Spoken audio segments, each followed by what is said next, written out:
Salam sejahtera tuan-tuan dan puan-puan yang dihormati dan dikasihi sekalian. PN sedia terima ahli UMNO yang digantung dan dipecat.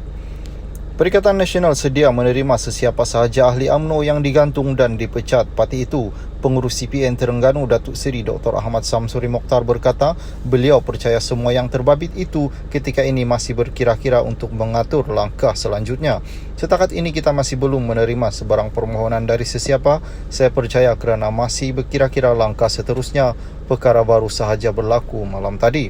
Kita tunggulah daripada mereka sendiri bagaimana langkah seterusnya.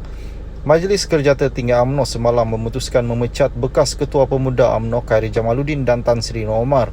Setiausaha Agung UMNO Datuk Seri Ahmad Maslam dilaporkan berkata, Khairi dan Noh yang juga bekas pengurusi UMNO Selangor dipecat parti kerana pelanggaran disiplin parti mengikut Perlembagaan UMNO kerana kesalahan ketika PRU 15. Selain itu, Ahmad Samsuri yang juga naik Presiden PAS berkata pihaknya masih belum membuat keputusan berhubung permohonan bersatu untuk mendapat 10 kerusi daripada pilihan raya negeri.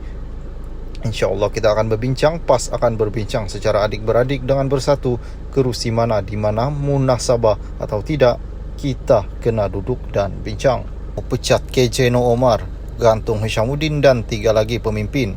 Malam tadi Majlis Kerja Tertinggi UMNO mengumumkan pemecatan Khairi Jamaluddin dan Tan Sri Noh Omar, manakala Datuk Seri Hishamuddin Husin bersama 3 yang lain pula digantung keahlian selama 6 tahun. Pemecatan bekas Ketua Pemuda UMNO popular dipanggil KJ dan Noh Ketua UMNO bahagian Tanjung Karang dan bekas pengurusi UMNO Selangor adalah atas dakwaan melakukan sabotaj ketika PRU 15. Selain Hishamuddin adalah naib Ketua Pemuda UMNO Syahril Hamdan, Ketua UMNO bahagian Tebrau Datuk Maulizan Bujang dan Ketua UMNO bahagian Jempol Datuk Seri Muhammad Salim Sharif. Sumber memberitahu ucapan bekas Khairi yang menyatakan parti itu sudah sesat dan mahu membersihkannya ketika berkempen PRU 15 menjadi faktor beliau dipecat. Menurutnya, ucapan berkenaan menjadi pencetus yang meragut kestabilan politik di bawah UMNO dan pilihan raya berkenaan sekaligus melanggar disiplin parti.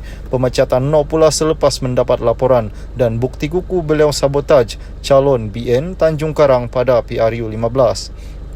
Malah ada seorang calon bebas yang bertanding di kawasan sama ketika itu adalah pegawai khasnya, kata sumber berkenaan. Penggantungan Hishamuddin pula kerana beliau individu terbabit memujuk 9 ahli Parlimen BN supaya pun menyokong pengurusi Perikatan Nasional Tan Sri Muhyiddin Yassin sebagai PM. Menurut sumber itu, tindakan ahli Parlimen Sombrong itu dibuat tanpa berbincang dengan parti terlebih dahulu.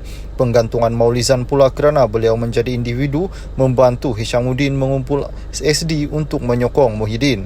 Muhammad Salim pula digantung keahlian kerana terdapat bukti langsung dan tidak langsung beliau mahu menggantinya bagi Parlimen Jempol kala pada PRU 15. Difahamkan penggantungan Syahril yang juga bekas Ketua Penerangan UMNO diambil kerana kritikan terbuka beliau terhadap parti. Sementara itu, ahli MKT UMNO Datuk Muhammad Razlan Muhammad Rafi berkata tindakan Khairi dan Noh menekan UMNO ketika parti dalam keadaan lemah adalah tidak baik.